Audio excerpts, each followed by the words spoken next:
We welcome you to the recording of the November 18th, 2020 virtual chapter meeting of North Carolina APCO. First, we recognize our 2020 corporate sponsors, AT&T, Carolina Recording Systems, Horizon Consoles by SBFI, and Motorola Solutions. We thank these four corporate sponsors for their continued support of North Carolina APCO. Please enjoy the meeting.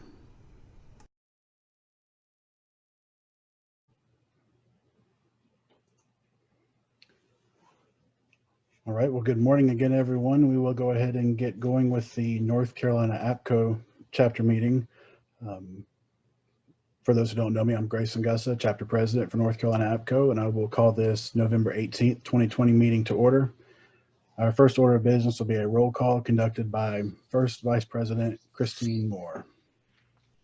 Good morning again, everybody. Gerald Anderson is not able to attend. Judy Caparrelli. Here. Byron Burns. Present. Tad Deese. Here. David Dodd. Present. Greg Dotson. Greg Dotson. Samantha Dutch. Travis Essick. Missy Ezzell. Here. Ray Gilliland. Ray's here. Grayson, I've got you. Janet King. All right, Christine, I'll step in real fast. For Janet, we did receive a text message from her yesterday and just want to share with everyone her father was admitted to the hospital with stroke-like symptoms in Pinehurst. So please keep Janet and her family in your prayers over the next few days. Thank you. Lori Laughlin. Andrew McKenzie. I'm here. Melanie Neal. I'm here. Randy Surratt. Randy Surratt. Tracy Trogdon. I'm present. Herman Weiss. Herman Weiss. And Elton Wright. I'm here. All right, that concludes roll call. Thank you. All right, thank you, Christine. So before we begin, I want to make a few special recognitions. First, I want to recognize APCO International President Margie Moulin for joining us today. She'll be sharing a few words here in just a few moments. Also, recognize Frank Thomason, the Eastern representative to the APCO International Board of Directors. And we now have just a few more short recognitions and a recognition of a new senior member. We've now come to a time where we recognize some others in attendance. While we are not able to recognize you and ask you to stand, we do take time to recognize the following leaders and members from within our chapter. First, I will recognize all past chapter presidents. We thank you for your leadership and vision for North Carolina APCO. Next, we recognize all chapter life members. We thank you all for your dedication and support of North Carolina APCO. Next, we will recognize our registered public safety leaders and certified public safety executives who have completed the necessary coursework to earn this prestigious designation through APCO International.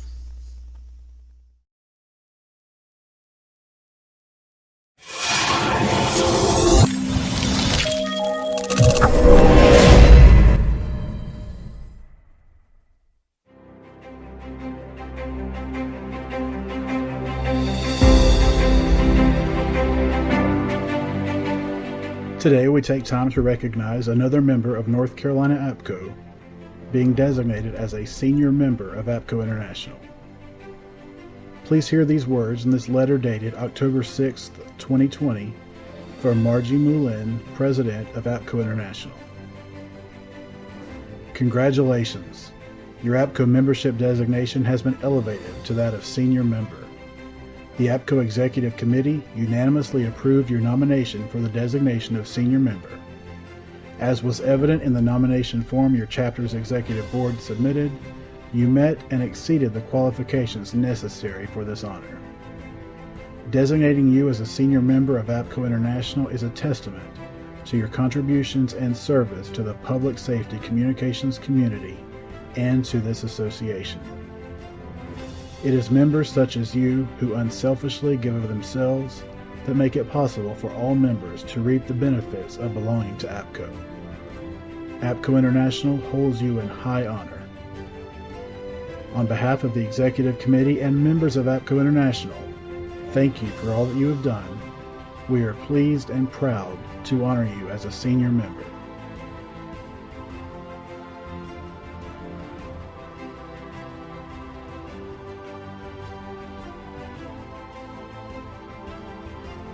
Today it is my honor and my privilege to recognize Judy Caparrelli of the Raleigh-Wake 911 Center as a senior member of APCO International.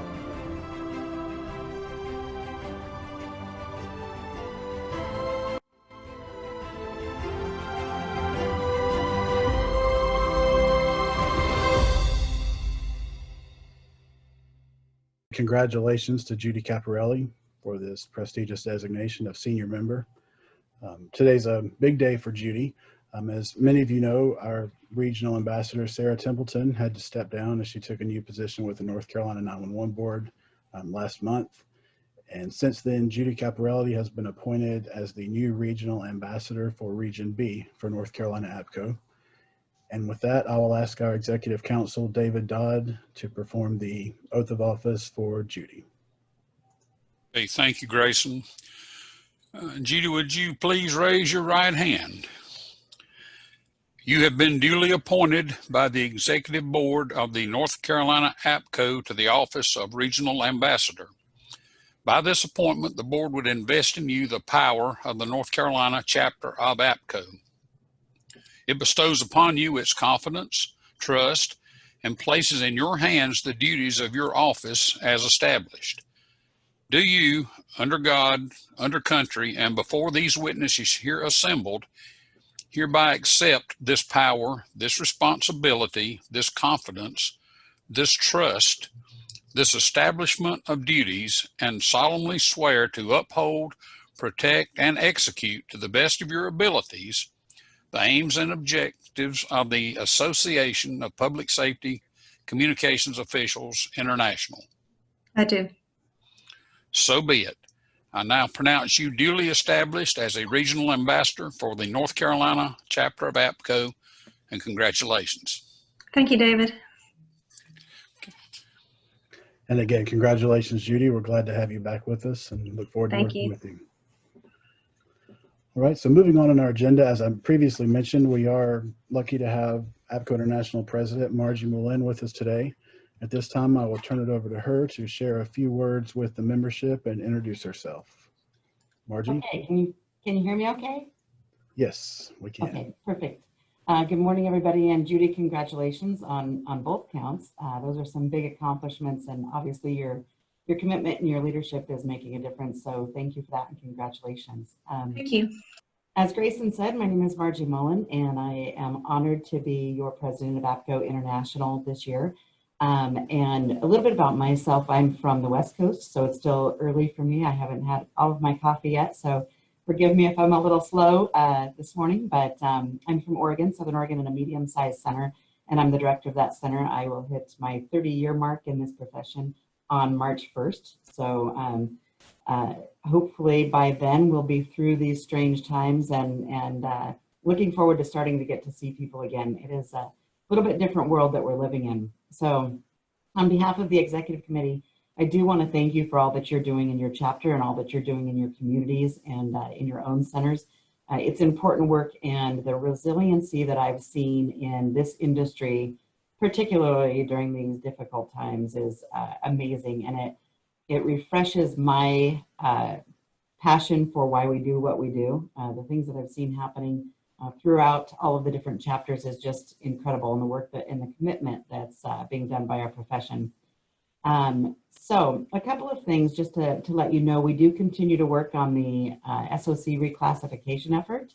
We know that that's important, and APCO is committed to staying with that fight until we receive the recognition that the telecommunicators in this industry so deserve. So that hasn't stopped even with everything that's going on. That fight is still occurring. Also, I wanted to let you know that we do have the Emerging Tech Forum occurring December 1st through the 3rd. This will be the first time that APCO has held this virtually.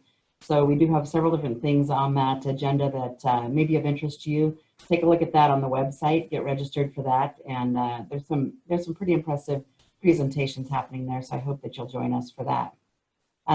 Also, something very near and dear to my heart, during that forum, there will be a presentation from Mark Reddish from APCO's GRO office and from Captain Jeremy Hill. Captain Hill is the chair of our first Health and Wellness Committee. So this is if you've seen me talk before, or you've read any of the articles, this is a topic that I'm really passionate about. I think that the best resource we have is the people that we work with. And I think it's hugely important that we take care of them. So this Health and Wellness Committee is something I'm really excited and really passionate about. So I hope you'll sign up and listen to what they have to say about that and keep an eye on that committee throughout the year and see the work that's going to be done. I don't want to take too much of your time. I know that you're very busy. I appreciate you giving me a couple of minutes to talk on here. I hope that any one of you will reach out to me if you have any questions or anything that I can address or anything that I can do to help while I've got this honor to be serving you. So again, I appreciate your time. Grayson, thank you for inviting me to this meeting. And I know that Grayson has my contact information if any of you need it. So please don't hesitate to reach out. And please make sure to take care of yourselves during these challenging times and each other. So I will pass it back. And I appreciate the few minutes that I've had to say hello and thank you for what you're doing. We appreciate it. And I see the face mask behind you. Is it something special? Perfect. Thank you again, Margie. We appreciate you being with us this morning.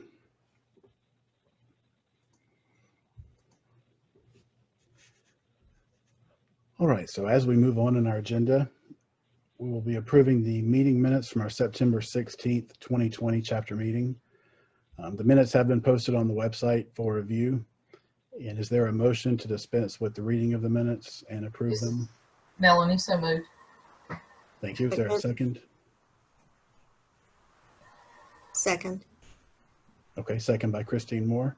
We will move forward with a consensus vote and consider the meeting minutes approved for September 16th. All right, we will now move into our specific reports. The first I have is the Commercial Advisory Council report, and Byron Burns. Thanks, Grayson. Yeah, just to give kind of a report of maybe some more stuff to come. We do plan to try to augment what we're doing during these meetings, and similar to like the regional rep reports, we're going to try to start reporting updates about the commercial partners. So more to come on that, but if you do have any updates before the next meeting, if you could send those to Elton or Kristen, they'll be coordinating, trying to work together to get that information and some updates out to the group and maybe add some more value to the commercial partners that support both North Carolina APCO and NENA. I've got some really sad news to share, and some of you may have heard this, but unfortunately, Steve Lomax, who a lot of y'all know, who founded Carolina Recording Systems, passed away last week. Really sad turn of events. He actually came down with COVID, but had complications due to a previous cancer he had, liver cancer, and then had some kidney issues. And unfortunately, the cancer had spread through his body, and he was told he was not going to have more than maybe a month to live. And unfortunately, that night that he heard that news, he passed away. So I hope everybody can keep him in their thoughts, and mostly his two young kids, William and Anna, who were 13 and 14. This was a tough loss. So I've put together, if anybody wants to do something, we're going to try to get condolences. Y'all can mail them to the P.O. box I put at the bottom of this sheet. If you want to send them, I'm going to try to collect them and get them to both William and Anna at some point. And we actually are going to start designating all the scholarships we're doing for ENP and for RPL, which Steve started in his name. But For those of y'all that don't know it, he was just a huge supporter of both North Carolina APCO and NENA, served on as a commercial advisor, really was a top sponsor for numerous, probably all the conferences, was typically the guy who was at the bar paying for the tab, and as somebody who inherited that tab, it was a length that was hard to even, they run out of paper, and did scholarships, supported training, but more importantly, a lot of people didn't see, he did a ton of stuff behind the scenes. Just anybody who ever asked anything from him, he never said no, and it was something and a legacy that I learned from him firsthand, and we've tried to continue. But just, you know, a huge supporter of 911, and again, please keep his family in your thoughts, and mostly his two young kids. So just really sad to report this this way. And any more information we'll have, we'll try to pass that along.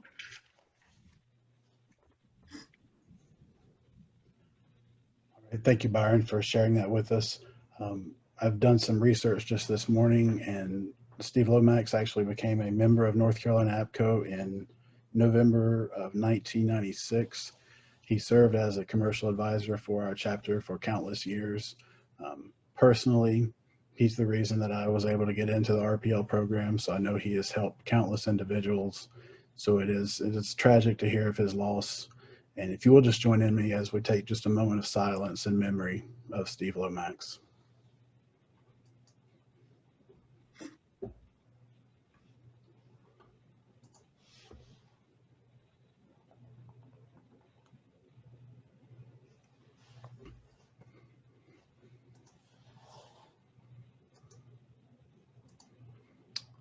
All right, thank you, everyone. And Byron did mention an address. We will make sure to get that pushed out on the listserv so everyone has it, wants to send condolences to his family. Moving on in our agenda, the Compassionate Care Committee is chaired by Janet King. She's unable to be with us today, so Christine Moore will be presenting on her behalf. And good morning, everybody. Janet wanted to share that she has sent out quite a few cards in the recent months. Henderson County Sheriff's Office 911 communications after the tragic death of Detective Ryan Hendricks, to Monica Howard in the Hendersonville Police Department for support and care after the death of Detective Ryan Hendricks. Tina Jones, who's a Davie County 911 supervisor. She had a fall causing a severe ankle injury and required several surgeries, so she was sent a card. Cards sent to Stephanie Wiseman with Mitchell County after the passing of her father, to Julie Smith with High Point 911 after the passing of her mother, to Tracy Eldridge, who is one of our biggest proponents in the 911 industry for recent surgeries, to Beth Smith as her son Dugan recovers from a recent motorcycle accident, and to Gary and Lisa Ellington from Rockingham County as they continue to recover from illness. And if anybody has any information where we can send a card in support, please make sure to reach out to one of us and we will ensure that it gets sent out. That's all, Mr. President. Thank you, Christine. Our next committee report will be a quick update on the conference, and I will call on North Carolina APCO Conference Committee Co-Chair, Missy Ezzell.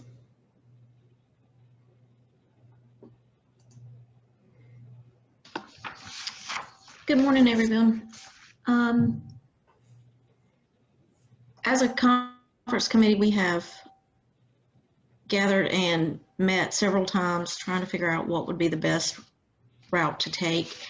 And as we all know, we changed our conference date in 2019 from the fall of the year and hurricane season to try to avoid this type of interruption. And none of us can prevent this, none of us could foresee it. But because of the pandemic, we have met with the hotel and the conference committee, or I'm sorry, the conference center, where we were looking to have the conference in May of 2021, and we have canceled that contract. We're going to go to a virtual conference, because of our sponsors and our great corporate partners, we're able to offer this at no cost for the attendees. And we're hoping for a great turnout online. It's going to be held May 2nd through the 5th, 2021. And the sponsorship levels are going to remain as they were last year, and they will be posted on our website. We want to encourage everyone and to attend, and also thank your vendors. Our corporate sponsors do more for us than a lot of people understand or see. And I'm very appreciative of everything that they do, and right down to the line TC, to the supervisor, to an agency head, we need to realize the extent of help that they do give our profession. So please thank them. But the conference itself is going to be online. We are working through a lot of the issues that we've faced, and we look forward to this as a new adventure. But coming in 2022, we will meet again in person in Wilmington, and the plan is for it to be in early May. We'll announce those dates when we have those in contract. And any updates that you want to find, you can, or anything that you want to share with us, any ideas, any volunteer opportunities, please email us at nc911conference.com, or I'm sorry, that's the webpage. Email us at info@nc911conference.com. I'm sorry, I'm stumbling over words today, but I appreciate your time, and I hope I covered everything that I had wanted to, except the call for papers. That'll be going out soon, so keep an eye out for that if you would like to instruct some of the sessions. But thank you for your time, and I think that's it, Mr. President. Sounds great. Thank you, Missy. Next on our agenda is the CJIS report. Steve Lingerfelt serves as the representative. Steve, were you able to join us today? Okay, it looks like he is not with us. Next on our agenda, we'll move on to the Executive Council report, and I'll recognize David Dodd. Thank you, Grayson. There's really not a lot to share with the membership right now. I am chair of the management committee for this year. Yesterday we had a orientation webinar for new executive council members, and we have had 6 new ECs join the committee just since the conference, the virtual conference that should have been in Orlando. We had 2 of the 6 attend, and we also had 2 of older, more seasoned EC members sit through it again. And the other thing that's going on, you mentioned compassionate care earlier. We are, Margie tasked the management committee with investigating and trying to come up with recommendations on where the compassionate care initiative should reside in the APCO International committee structure. And we have had either 2 or 3 meetings on that. After the webinar yesterday, I sent out the first draft of the letter that we will be sending to Margie just as soon as we get the feedback and all from that. So Margie, if you're still on here, we may have you something by the first of the year. That's certainly our goal. And that's all I got right now, Grayson. Okay, thank you, David. Next on our agenda, we have the historian report, and I don't believe Randy was able to join us today. Our next agenda item would be an interagency communications report, and I know Lewis Cheatham covers that for us, and they actually have meetings, I believe, next week. So at this point, there's nothing to report. Moving on to membership updates, I will share a quick update on our membership levels for North Carolina APCO. As of this morning, I'm happy to share that our total membership is 1,533 members. Of those, 83 are associate members, 17 commercial members, 613 are full members, and 820 are online members. So now is also a good time to plug the membership renewal. Many of you should have received that in October. And I checked with APCO International yesterday, and we're about at 60% for membership renewals. So we're doing well. We're a little bit below where we were at this point last year. But I will just encourage everyone, if you've received your renewal notifications, to get it submitted and return back to APCO International as soon as possible. The membership year does end on December 31st. So anyone that has not renewed their membership by then will drop off as a member, but then you can rejoin after that time if you need to. So moving on in our agenda, from the membership report, I'll now recognize Melanie Neal, our North Carolina 911 Board representative. Do you have anything else to share from what Pokey shared? Good morning, everybody. The only thing I would add is that I don't want the PSAP community members to forget that as far as the 911 Board goes, the committees is where the work and discussions are really primarily done. And I highly encourage participation in those committee meetings. We have a funding committee meeting tomorrow at 1 p.m. That's a virtual meeting. The information will be on the 911 Board website. I encourage everybody to join. Again, committee work is where the most discussion takes place prior to the 911 Board meeting. So I encourage everybody to join those committee meetings if at all possible. All right, thank you, Melanie. Moving on our agenda, we will now turn over to past President Ray Gilliland, the chair of our nominations committee, to share an update on our nominations process. Thank you, Mr. President.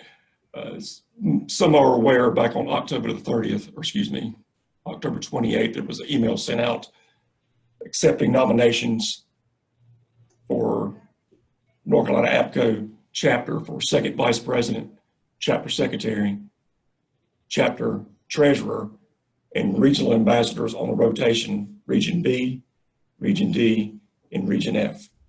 Thus far, and this has changed just a little since yesterday's board meeting, we have 4 nominations for second VP, 1 for secretary, 1 for treasurer, no nominations for Region B at this point, no nominations for Region D at this point, and 1 nomination for Region F. The nominations will remain open for the rest of this month until November 30th, until about midnight. So if anybody knows of anyone who is interested in any of these positions, go ahead and go to the website or the email that was sent out for northcarolinaapco.org nominations and nominate somebody. And Mr. President, that's the update we have thus far. All right, thank you, Ray. And Janet King was planning to be with us today, but again, due to her father's illness, was not able to join us. And we'll let her address this more in our next meeting, but she has decided to step down as regional ambassador. So we will be needing a new candidate for her region, Region D. Feel free to visit our website. It shows a map of where that is and also has the nomination information there.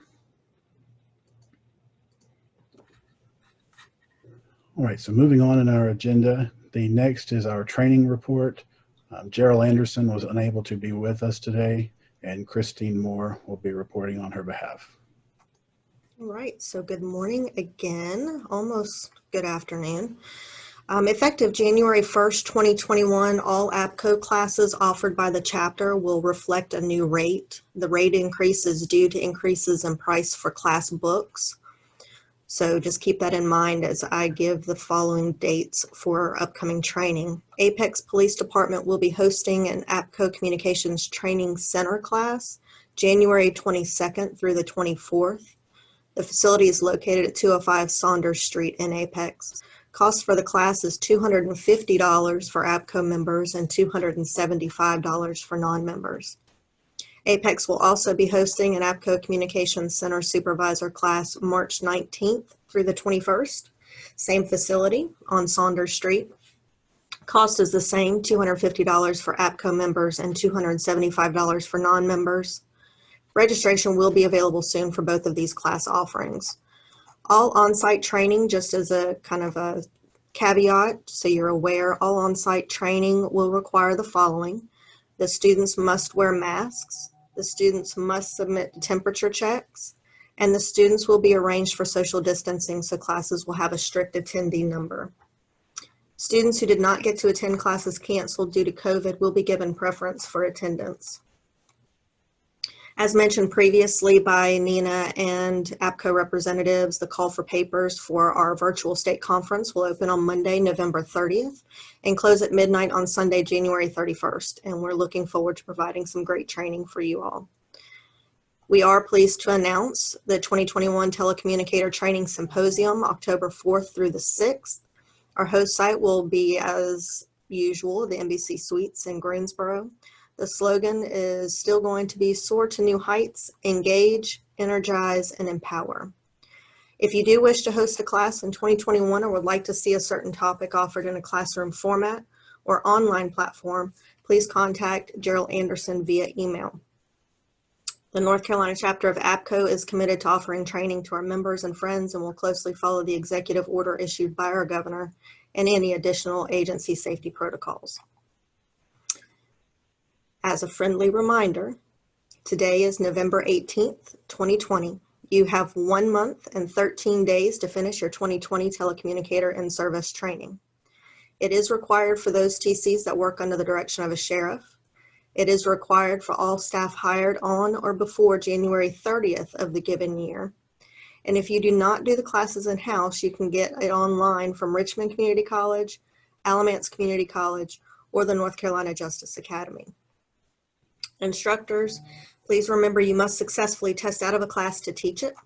Also, if you're a school director or qualified assistant, do not forget to go to the North Carolina Justice Academy website and do your annual instructor update class. This is how you will keep your general instructor certification. North Carolina school directors and qualified assistants must go on the website again and take mandatory training. It's the North Carolina Justice Academy, since this year's school directors conference was canceled. So again, this training is mandatory. The name of the class is 2020 Annual Training for School Directors and Qualified Assistants.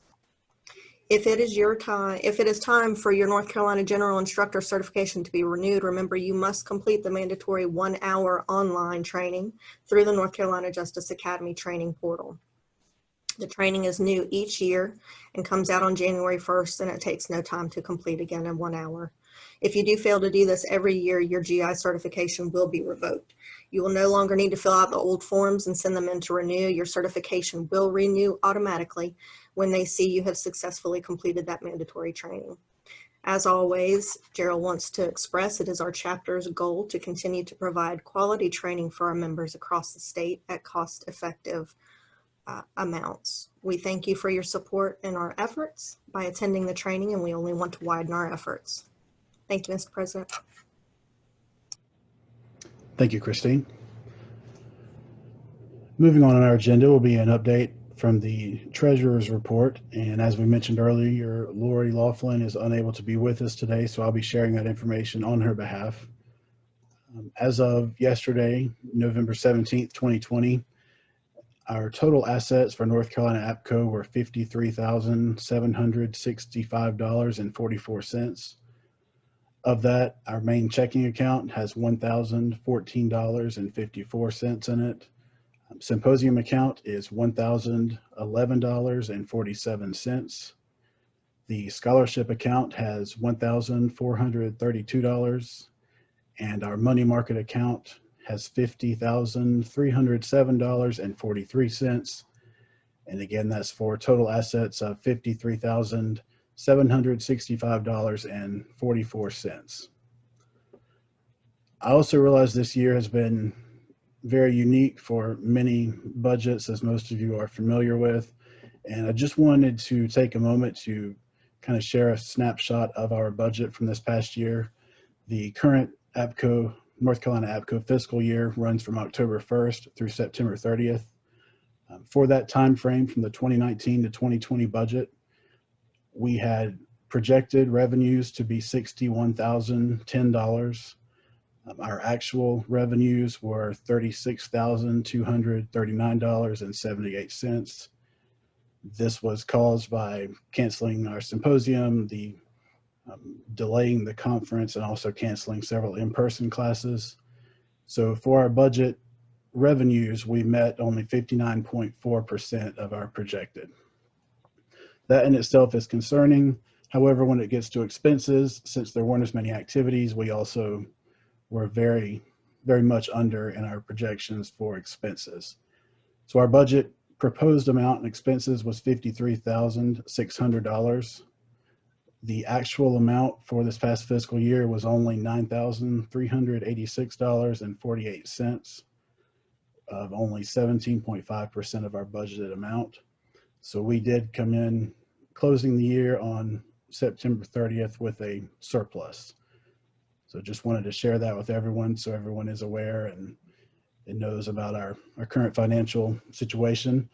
Also, we will be adjusting our fiscal year to coincide with our new chapter officer dates. So we will be operating on a 6-month budget to get us through the end of May. And then a new budget will be established starting June 1st as we transition to a new fiscal year in 2021. At this point, I will open it up to any other of our board members if you have any comments or any other items to add.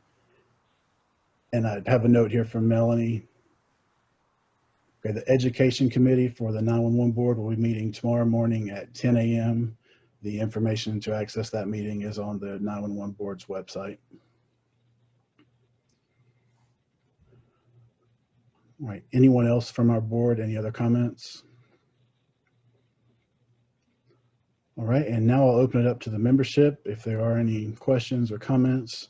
And Christine, I know you've been monitoring the chat. Do we have any questions there? None that I've seen, sir. Okay, thank you. All right, so hearing no questions or comments, we'll announce that our next chapter meeting, we will continue virtual for the month of January, be Wednesday, January 13th, 2021. The time for that meeting is to be determined. So be watching after we get through Christmas about an announcement of when that meeting will be. But do mark your calendars, Wednesday, January 13th, 2021. And just want to say on behalf of the North Carolina APCO Executive Board and Board of Officers, we have Thanksgiving coming up next week. We hope everyone has a safe and healthy Thanksgiving. I know it'll look different for many of us this year, but we do hope that you do have a safe and happy week, and look forward to seeing you all in January at our next chapter meeting. Hearing no further business, we will adjourn this November 18th chapter meeting of North Carolina APCO, and we will leave this open for a little bit. I know several people weren't able to socialize at the beginning, so if there is anyone on the meeting you want to chat with, just feel free to turn on your cameras and we'll leave it going for just a little bit. But I hope you all have a great afternoon, and thank you for joining us today.